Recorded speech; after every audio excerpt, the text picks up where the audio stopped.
वास्तविक नियंत्रण रेखा पर अपनी हरकतों से बाज नहीं आ रहा है। वो लगातार आए दिन भारत के लिए परेशानी खड़ी करता रहता है। अपनी घटिया करतूतों को लेकर चीन अपनी मुंह की भी खाता है, लेकिन इसके बाद भी चीनी ड्रैगन बाज नहीं आ रहा है।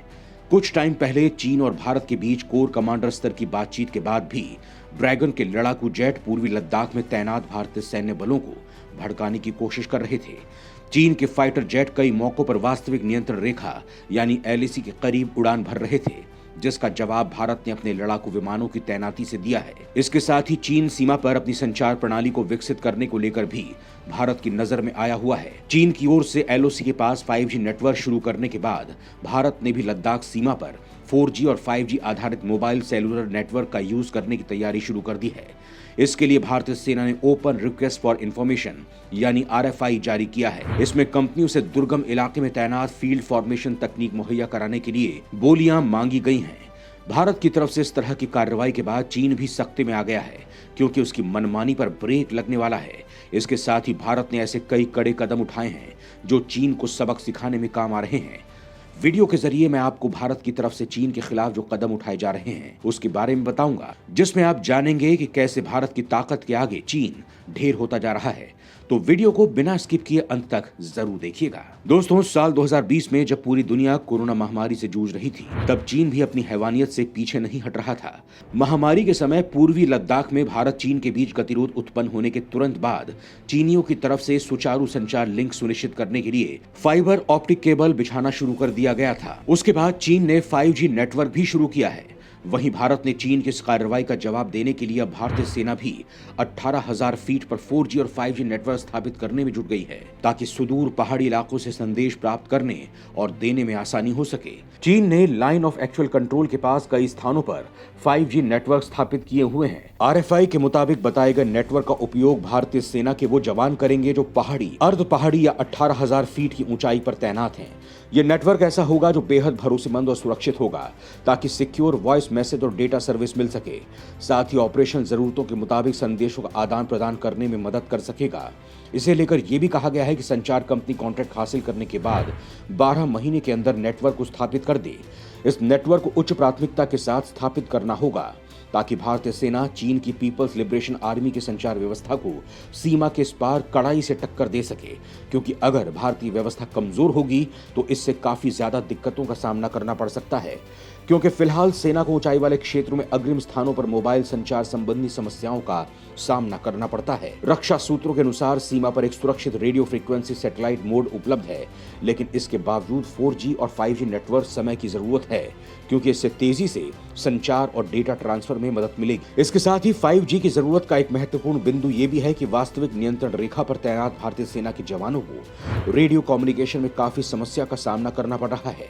ऐसा इसलिए क्योंकि चीन की तरफ से सीमावर्ती इलाकों में जब से 5G नेटवर्क शुरू हुआ है, तब से ही ये दिक्कतें आ रही हैं। भारतीय सेना के कम्युनिकेशन डिवाइस में एक अजीब सी तेज आवाज सुनाई देती है, जिसके बाद भारत ने अधिकारियों पर अब दबाव बढ़ गया है कि वो इस समस्या से निपटने के लिए समाधान खोजने में जुटे हैं। एक रिपोर्ट के मुताबिक इसके लिए एक नए सैटेलाइट को लॉन्च करने की योजना पर भी बातचीत चल रही है, जिसका इस्तेमाल भारतीय सेना करेगी। ये के बैंड फ्रीक्वेंसी का इस्तेमाल करने में मदद करेगी। ये फ्रीक्वेंसी आम जनता के लिए या कमर्शियल इस्तेमाल के लिए खुली नहीं होगी। दोस्तों, यहाँ सबसे हैरानी की बात यह है कि जहां चीन ने एलएसी पर 5G की शुरुआत की है, तो वहीं भारत की तरफ से सीमा से लगे इलाकों में मोबाइल नेटवर्क तक की काफी कमी है। दोस्तों, चीन जहां सीमा पर अपनी संचार प्रणाली को विकसित करके भारत की परेशानी बन गया है, वहीं सीमा पर निर्माण करके हमारे लिए मुसीबत खड़ी कर रहा है। चीन ने हाल ही में पैंगोंग झील पर एक पुल का निर्माण किया है, जिस पर भारत ने आपत्ति जताई है। भारत चीन के साथ 3,488 किलोमीटर की सीमा साझा करता है, जो जम्मू कश्मीर, हिमाचल प्रदेश, उत्तराखंड, सिक्किम और अरुणाचल प्रदेश राज्यों के साथ चलती है। लेकिन सीमाएं साफ तौर से मार्क नहीं है, इसीलिए कई इलाकों में सीमा को लेकर विवाद भी जारी हैं। 2020 में गलवान घाटी संघर्ष के बाद से दोनों देशों के बीच सैन्य गतिरोध जारी है, और इस मुद्दे को हल करने के लिए कई दौर की सैन्य और कूटनीतिक बातचीत भी हो चुकी है, लेकिन वो कभी सफल नहीं हो सकी। और इसके अलावा वो सीमा के पास बड़ी संख्या में पुलों का निर्माण कर रहा है। वहीं चीन की हरकतों को देखते हुए अब भारत भी बॉर्डर तक अपनी पहुंच आसान करने के लिए बड़ी संख्या में सड़कों और पुलों का निर्माण कर रहा है। लेह से जुड़ने वाले कई कस्बों और गांवों में स्टेट हाईवे बनाने जैसे महत्वपूर्ण कार्य शामिल हैं। भारतीय सेना और सीमा सड़क संगठन ने हुंदर, तुर्तुक, हंदनबरोग, केलापास, जिंगपाल और चुशूल डेमचौक इलाके की सड़कों पर तेजी से काम करना शुरू कर दिया है। इसके साथ ही अपनी सीमाओं को सुरक्षित करने के लिए भारत भी हिमालय के पहाड़ों में सुरंगों का जाल बिछाने की महत्वाकांक्षी योजना पर काम कर रहा है।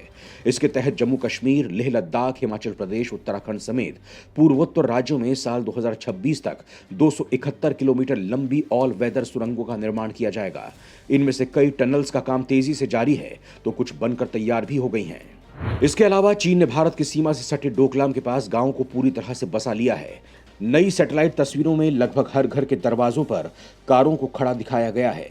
ये गांव उस जगह से 9 किलोमीटर की दूरी पर हैं जहां 2017 में भारतीय और चीनी सेना का आमना सामना हुआ था। तब भी चीन को पीछे हटना पड़ा था। वहीं अब यहां गांव बसाकर वो भारत को उकसा रहा है।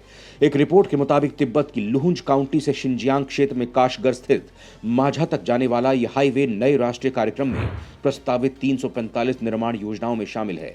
इस कार्यक्रम का लक्ष्य 2035 तक लगभग 5 लाख किलोमीटर लंबा हाईवे और मोटरवे बनाना है।